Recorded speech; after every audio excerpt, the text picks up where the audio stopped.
मानव इतिहास की सबसे भीषण लड़ाई महाभारत की लड़ाई केवल 18 दिन चली थी और प्रथम युद्ध 5 और द्वितीय विश्व युद्ध 6 साल तक चला था। युद्ध तभी समाप्त होता है जब जीतने वाली साइड या तो युद्ध विराम लगा दे या फिर दुश्मन को ही मिटा दे। अगर इजराइल और फिलिस्तीन के संघर्ष की बात है तो 1948 से लेकर अब तक 75 साल का समय हो गया।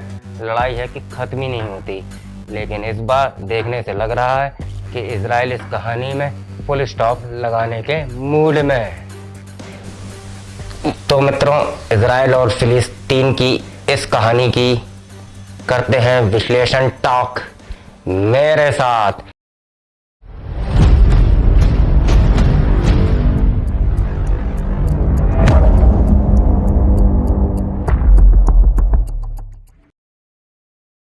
ज्ञान की अधिष्ठात्री मां सरस्वती के चरणों में नमन करते हुए मैं एडवोकेट समीर व्यास अरवत लीगल सेल यानी कि एलसी के इस वीडियो में आपका हार्दिक स्वागत एवं अभिनंदन करता हूं।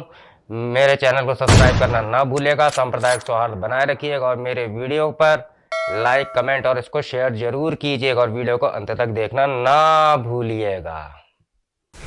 इजराइल के राष्ट्रपति बेंजामिन नेतन्याहू ने जब भारत आए थे तो गुजरात के साबरमती आश्रम में गए थे और गांधी चाचा वाला चरखा भी चलाया था, लेकिन वो न चरखा साथ ले गए और न चरखे की शिक्षा।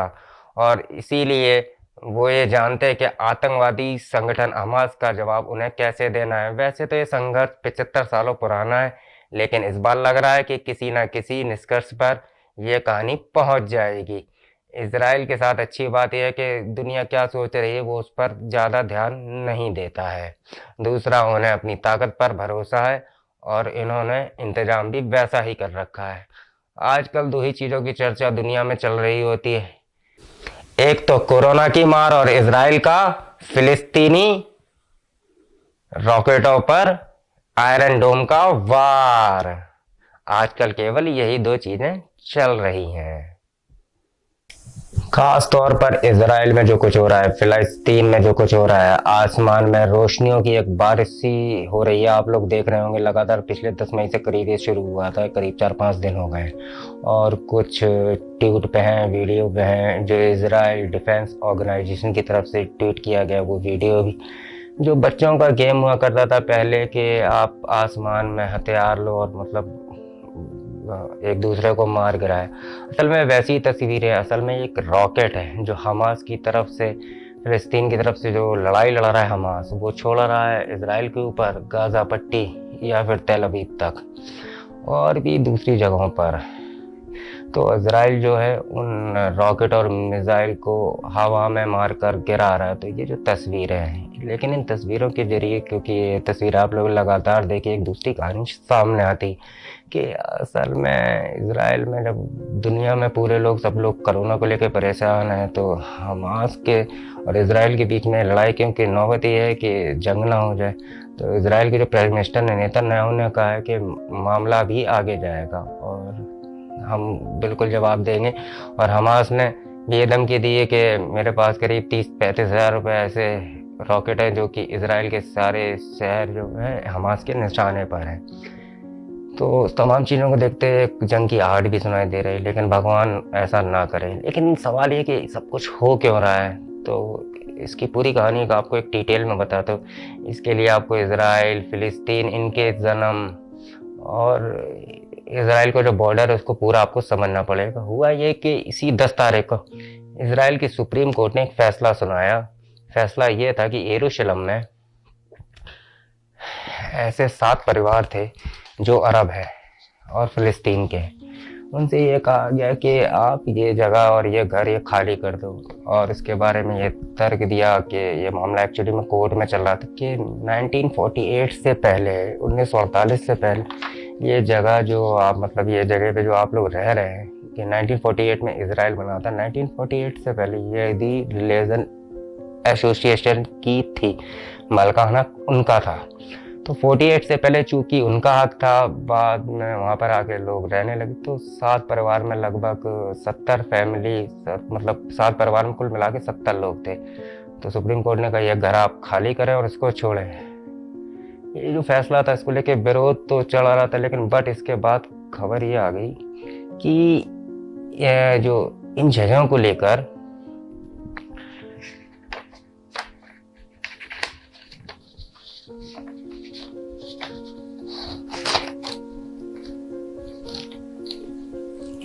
इन जगहों पर लेकर के मतलब इसराइल जो है वहाँ पर यहूदियों को बसाने की प्लानिंग कर रहा है। ये जो जगह है ये यरूशलेम में बिल्कुल उस पाक जगह के करीब है जिनको 3 धर्म के लोग बेहद ज़्यादा मानते हैं। यरूशलेम भी 3 धर्मों को लेकर भी उनकी आस्था और मान्यता का बहुत है। अल अक्सा मस्जिद के करीब और अल अक्सा मस्जिद को लेकर जो राय है, जो भावनाएं हैं, उन सारी चीज़ों को देखते हुए जब सुप्रीम कोर्ट का ये फैसला आया 7 परिवारों को हटाने का, तो उससे जगह जगह विरोध प्रदर्शन शुरू हो गए। इसराइल में भी मामला यरूशलेम तक पहुंच गया, वहाँ पे भी लोग प्रदर्शन करने लगे। इसी दौरान अल अक्सा मस्जिद के करीब कुछ लोग विरोध प्रदर्शन करने लगे और उसी दौरान वहाँ पर पुलिस ने लाठीचार्ज किया। लोगों के ऊपर ये भी इल्जाम कि उन लोगों ने पत्थर बरसाए, तो पब्लिक और पुलिस आमने सामने। इस दौरान में ये भी इल्जाम लगे कि अल अक्सा मस्जिद में लोगों को इबादत करने में रोकने की कोशिश की है। ये रमज़ान का जो महीना चल रहा था, तो वहाँ के मुसलमानों का ये था कि जानबूझकर इजराइल और उसकी पुलिस ये इसको रोक रही है, उन्हें अल अक्सा मस्जिद में जाकर नमाज पढ़नी चाहिए। धीरे धीरे फैलने लगी, लोगों और पुलिस के बीच में मुठभेड़ शुरू हुई। इसी बीच इजरायली पुलिस ने इल्ज़ाम लगाया कि अल अक्सा मस्जिद से मतलब उनके ऊपर पत्थर जो है वो बरसाए गए। ये सारे जो तनाव चल ही रहे थे कि अचानक एक रोज अल अक्सा मस्जिद की कैनन फेंकने की खबर आई। जैसे ही ये खबर आई तो लोगों का गुस्सा 7वें आसमान पर आ गया। इसके बाद इजरायली पुलिस और फिलिस्तीनी लोग आमने सामने हो गए और फिर अचानक हमास की इसमें एंट्री होती। अब हमास क्या है? असल में इजराइल जो इसकी जो सीमा लगती है, एक तो लेबनान से लगती है, एक जॉर्डन से लगती है, एक सीरिया से लगती है, ईरान से दुश्मनी है। लेकिन ईरान जो थोड़ा दुश्मनी से मतलब दुश्मनी तो लेकिन वो थोड़ा दूरी पे है। लेकिन हमास की जो शुरुआत होती है वो लेबनान से, लेकिन कहते हैं कि हमास की जो सबसे ज़्यादा मदद करता है वो ईरान करता है। इसराइल और बाकी दुनिया की नज़र में हमास को एक आतंकवादी संगठन कहते हैं और कुछ लोग कहते हैं कि वो लड़ाके हैं, वो फ़िलिस्तीन के हक के लिए लड़ते हैं। वो सारी चीज़ें चल रही थी, लेकिन अचानक हमास ने इसराइल के शहरों पर गाजा पट्टी, तेल अवीव आदि पर रॉकेट दागने शुरू कर दी और लगातार ये रॉकेट दागे जाने लगे। तो इसराइल ने भी इन रॉकेटों को नाकाम करने के लिए एंटी डोम एक मिसाइल उसको छोड़ा और तमाम आसमान में हमास के मिसाइल को नाकाम करना शुरू कर दिया। लेकिन तब तक दर्जनों लोगों की मौत हो गई, बहुत सारी चीज़ें हैं ऐसी हुई जिससे लोगों का गुस्सा बढ़ता गया। और इस गुस्से की आंच में अलग मतलब अल हमास और कोर्ट के फैसले का, तो ये क्योंकि इसके करीब की बात थी, तो ये सारी चीज़ें जब होने लग, हमास भी पीछे नहीं हटा। हमास ने भी लगातार रॉकेट दागने से इसराइल ने भी पलटवार किया और कहते हैं कि इसराइल ने मतलब फ़िलिस्तीन की तरफ से, हमास की तरफ से ज़्यादा लोग मारे गए, बहुत सारे बच्चे हैं। फ़िलिस्तीन में भी कई लोगों की मौत। एक खबर ये भी है कि मरने वालों में एक भारतीय महिला भी है। फिर नेतन्याहू आके लोगों से कहते हैं कि वो ये मामला इतनी आसानी से ख़त्म नहीं होगा और मुंह तोड़ जवाब दिया जाए। तो ये सारी चीज़ें चल रही थी। अब ये जो लड़ाई चल रही है, ये जो चल रही है, ये बहुत ज़्यादा। लेकिन खबर है कि हमास के पास 25-30 हज़ार ऐसे रॉकेट हैं कि जो मतलब बाकी देश हैं जो उसकी मदद कर रहे हैं। अब ये मामला कहाँ तक जाता है, क्या होता है, ये तो आने वाला वक्त बता। लेकिन इस झगड़े की जड़ क्या है, इस झगड़े की वजह क्या है, ये जानना बहुत जरूरी है। 6वीं सदी तक ये जो इजराइल जो आज है, जो अरब है, जो फिलिस्तीन है, असल में यहाँ पर रोम का कब्जा था।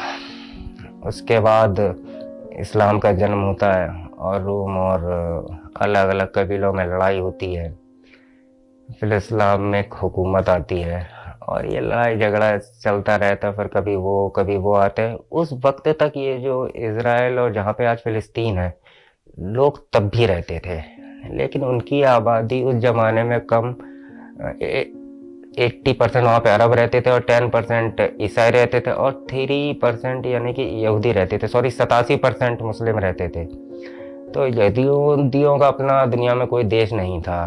तो उसके बाद तुर्की की हुकूमत आई, तुर्की ने इजराइल के ऊपर अपना शासन जमाया। फिर उसके बाद फर्स्ट वर्ल्ड वॉर हुआ, सेकंड वर्ल्ड वॉर के हुआ, फिर ब्रिटेन ने कब्जा कर लिया सेकंड वर्ल्ड वॉर के दौरान। और इस दौरान में पहले और दूसरे विश्व युद्ध के बाद पूरे दुनिया के अलग अलग देश जो यूरोप में फैले हुए थे कि उनका एक देश होना चाहिए, लेकिन वो देश इजरायली के, इनके पीछे उनका एक तर्क था कि खास तौर से इसराइल के पीछे तर्क था, खास तौर से जो यरूशलेम है, इनके कुछ धार्मिक ग्रंथ हैं, इनके जो मानता है, इनकी जो मान्यता है, जो उनके मंदिर हैं, उनके कुछ अवशेष, तो यहाँ पर ये इनकी सोच थी। तो वो यहूदियों के लिए अपने देश चाहते थे और ये खास जगह थी, जो इसकी वजह जो मैंने आपको बताई। यहूदियों का ये मानना था कि हजरत अब्राहम,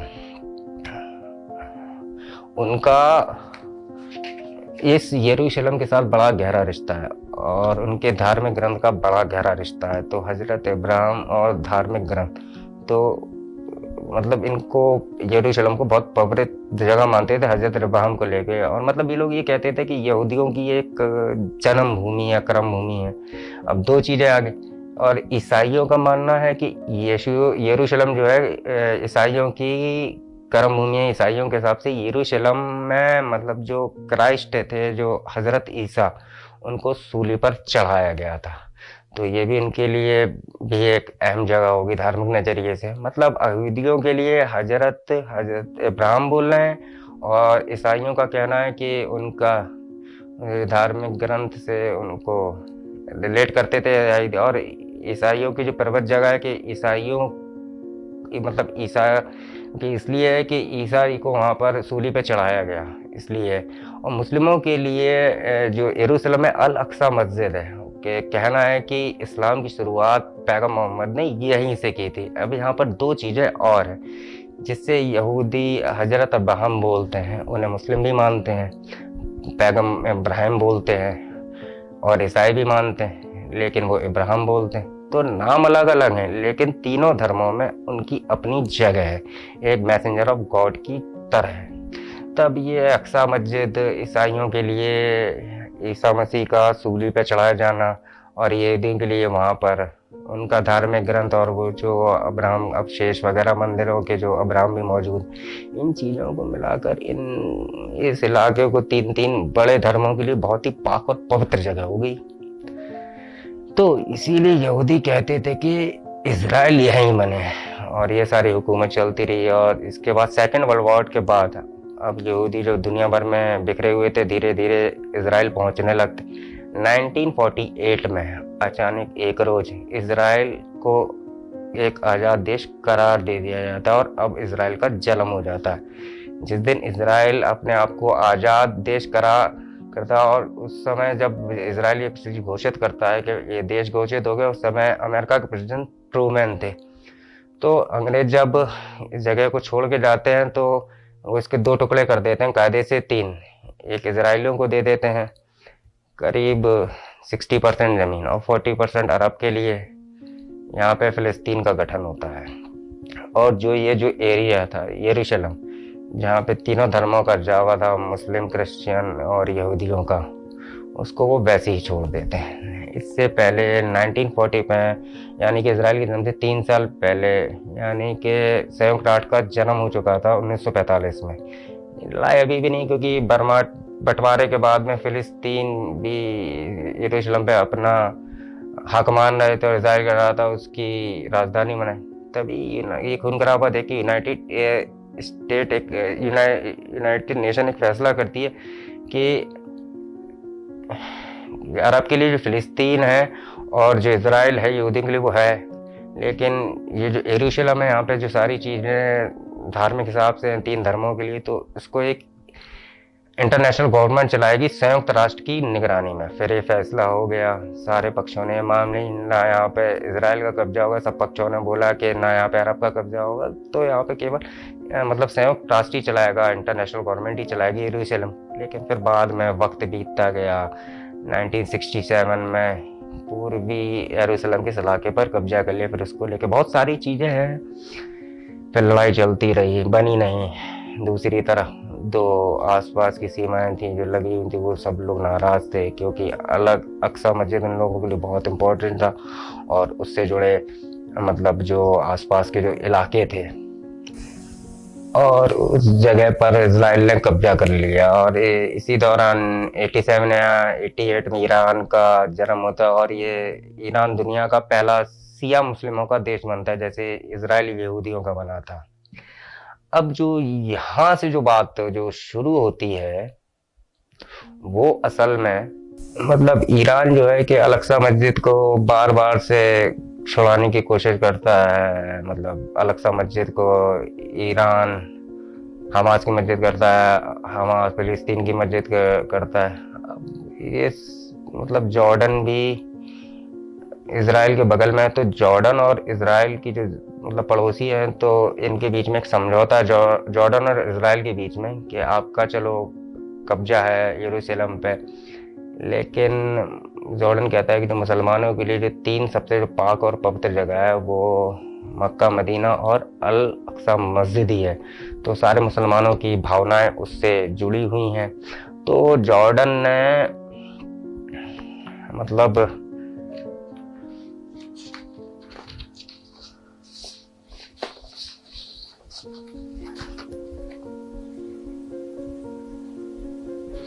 इसराइल के साथ एक समझौता किया और समझौता यह था कि आपका पूर्वी यरूशलेम पे कब्जा है, सब कुछ ठीक है, लेकिन अल अक्सा मस्जिद की पूरी जिम्मेदारी, उसका रख रखाव, उसकी सारी चीजें वो एक वक्फ करेगी और उस वक्फ का जो तालमेल होगा वो जॉर्डन के साथ होगा। इसराइल ने इस बात को मान ली, तब उसे जॉर्डन की निगरानी में अल अक्सा मस्जिद की सारी निगरानी होती थी और एक वक्फ बनाई गई और जो सारी चीजें होती थी, देखभाल वगैरह। लेकिन आज भी लड़ाई जारी है उसको वापस लेने की। मुस्लिमों का कहना है कि अल अक्सा मस्जिद पर उनका हक है और इसलिए वो छोड़ेंगे नहीं। और यही वजह है कि इसी यरूशलेम में 3 अलग अलग धर्मों के लोगों की आस्थाएं होने की वजह से विवाद रहे और ये लड़ाई चलती रहती और अब भी जारी। अब हमास पे फिर वापस आते। अब इजराइल की जो दूसरी बात है कि दुनिया के सबसे छोटे देशों में एक इजराइल है। इजराइल की जो कुल आबादी है वो लगभग 85 लाख है और इसमें सबसे बड़ी बात है कि उस जो 85 लाख की जो इनकी आबादी है उसमें 50-50 जो परसेंट है जो है वो मेल है, उनके 50% मेल सैनिक हैं और 50% जो हैं मेल मतलब फीमेल जो हैं 50% सैनिक हैं, यानी कि लगभग 30 लाख लगभग सैनिक, यानी कि 15 लाख मेल सैनिक हैं, 15 लाख फीमेल सैनिक हैं। यानी कि लगभग इजराइल की आबादी अगर 85 या 90 लाख मान लें तो लगभग 55 से 60 लाख केवल आम नागरिक हैं, केवल आम नागरिक। और अगर भारत देश में देखा जाए तो 140 करोड़ की जनता और 15 लाख सैनिक हैं, लगभग 14 लाख के आसपास। तो वहाँ पर ऐसे एक्चुअली में ये है कि वहाँ पे कोई बच्चे का जन्म होता है तो वहाँ पे जरूरी है, वहाँ का कानून है कि वहाँ के बच्चे को ट्रेनिंग दी जाती है कि वो मतलब आर्मी ट्रेनिंग लेना जरूरी होता है। उसे 15 साल की उम्र में उसको ट्रेनिंग लेनी पड़ती है और ये सारी चीज़ें जो ट्रेनिंग वो लेते हैं उसमें जो सारी चीज़ें हैं कैसे मतलब कि अब जो वहाँ पे जो ट्रेनिंग लेते हैं बच्चे, उनकी 15 साल की उम्र में ट्रेनिंग होती है और 15 साल की उम्र में जब उनकी ट्रेनिंग होती है तो इसमें जो मेल होता है उसको 3 साल की ट्रेनिंग करनी पड़ती है और जो फीमेल होती है उसको 2 साल की ट्रेनिंग, जो कि अनिवार्य है। इसके बाद उनकी इच्छा है कि वो ट्रेनिंग करते हैं या ना करते हैं, ये सारी उनकी इच्छा पर डिपेंड करता है। अगर वो आर्मी में भर्ती होना चाहते हैं तो ठीक है, नहीं तो वो रिजर्व फौज के रूप में वहाँ पर रहती है। और ये जो मेल और फीमेल हैं, 15 लाख मेल और जो फीमेल हैं, तो ये जो इजराइल के लिए लड़ाई लड़ सके और ये जो मैंने आपको बताया कि वो एक रिजर्व आर्मी है के लिए वो है ना, तो ये सारी चीज़ें हैं। अब जो मेन इशू है इसराइल और अरब मुल्कों के साथ जिसकी वजह से हमेशा लड़ाई होती है, आपको अल-अक्सा मस्जिद की बात बताएं। एक वेस्ट बैंक है इसराइल और जॉर्डन के बीच में, एक वेस्ट बैंक है। जब इसराइल ने 1967 में यरूशलेम पे कब्जा किया था तो वेस्ट बैंक को भी कब्जे में ले लिया था, और ये लड़ाई आज भी चल, क्योंकि इसराइल और फिलिस्तीन दोनों ही लोग इसको अपना इलाका मानते हैं, और 1967 से ये इसराइल के कब्जे में है, और फिलिस्तीन और हमास इसको हमेशा पाने के लिए आपस में लड़ते हैं। दूसरी कंट्रोवर्सी है गाजा पट्टी। गाजा पट्टी पे एक्चुअली में भी हमास का कब्जा है, लेबनान और ईरान के जरिए जो इन लोगों ने जिसका समर्थन हासिल है, तो हमास ने एक्चुअली में वहाँ पर कब्जा कर रखा है। 2005 में इसराइल ने गाजा पट्टी में इसराइल ने अपनी सेना को वापस बुलाया था। जब गाजा पट्टी पे कब्जा हुआ था, तो इसराइल ने जब हमास पे ने कब्जा कर लिया गाजा पट्टी पे, तो इसराइल ने बहुत सारे प्रतिबंध लगा दिए। तो इस वजह से बहुत सारे मतलब कंट्रोवर्सी हो गई अरब के बीच में और इसराइल के भी। और अगर राजनीतिक तौर पे देखें तो ये एक इम्पोर्टेंट है, एक बॉर्डर के हिसाब से एक सीरिया का एक इलाका है। 1967 से इसराइल का भी यहाँ पर कब्जा है। 67 में इसराइल में ने यहाँ पे 6 दिन के अंदर जंग जीती थी। इस मतलब गाजा पट्टी को लेकर भी जगह यहाँ पे लड़ाई चल रही है, क्योंकि इसराइल का नहीं है, सीरिया का है। अल-अक्सा के अलावा पूर्वी यरूशलेम में एक चीज़ और उसकी क्या है वजह, क्योंकि इनकी लड़ाई जो चलती रहती, क्योंकि यरूशलेम जो है यूएन के अंडर में इंटरनेशनल गवर्नमेंट देखती है, लेकिन इसराइल ने कब्जा कर लिया है। लेकिन इसराइल का जॉर्डन के साथ भी समझौता होता है, लेकिन इसराइल ने वहाँ पर कानून बना दिया है। वो कानून ये है जिसको लेके लड़ाई चल रही है कि पूर्वी यरूशलेम में जो लोग पैदा होते हैं 1967 के बाद जब कब्जा हुआ था, और अगर वो देश से मतलब बाहर चले जाते हैं और कुछ साल तक लौट कर नहीं आते हैं, तो फिर उनको वहाँ पे मतलब नागरिकता का हक नहीं मिलता, नंबर 1। नंबर 2 के नागरिकता मिलेगी तो कई शर्तों के साथ मिलेगी, और ये शर्तें जो वहाँ के यहूदियों के लिए लागू नहीं है। मतलब ये है कि यरूशलेम में जो यहूदी परिवार होगा वो इजराइल का नागरिक ऑटोमेटिक बन जाएगा, लेकिन यरूशलेम में जो पैदा होने वाले जो अरब हैं, जो फिलिस्तीन के लोग, उनके लिए कई नियम और शर्तें हैं। इसको लेकर काफ़ी गुस्सा है। लेकिन हालांकि इसमें कानून में ये भी है कि एक वक्त के लिए कोई जाता है तो बाहर जाता है तो उसकी क्या है कि उसकी नागरिकता ख़त्म कर दी जाती है। इसको लेकर ह्यूमन राइट्स ने भी कई आवाज़ उठाई, कई लोगों ने इसकी आवाज़ उठाई। मैंने जैसा आपको बताया कि इजरायली करीब 85 लाख की आबादी है। यदि कोई भी इजरायली दुनिया के किसी भी देश में पैदा होता है बच्चा, चाहे वो उसी देश में रहे, वो उसी देश में मतलब रहे और मर जा भी जाए, लेकिन वो इजराइल का अपने आप नागरिक बन जाता है, और जो जब चाहे वो इजराइल आ सकता है, और ये उनका कानून। और दूसरे देशों के लिए इनके कड़े कानून के साथ मतलब नागरिकता देता है, जो खास तौर पे यरूशलेम और वहाँ के, इसको लेकर भी लगातार विवाद चलता है। तो फिलहाल इजराइल और हमास आमने सामने, फिलिस्तीन में भी सारी चीज़ें हो रही हैं।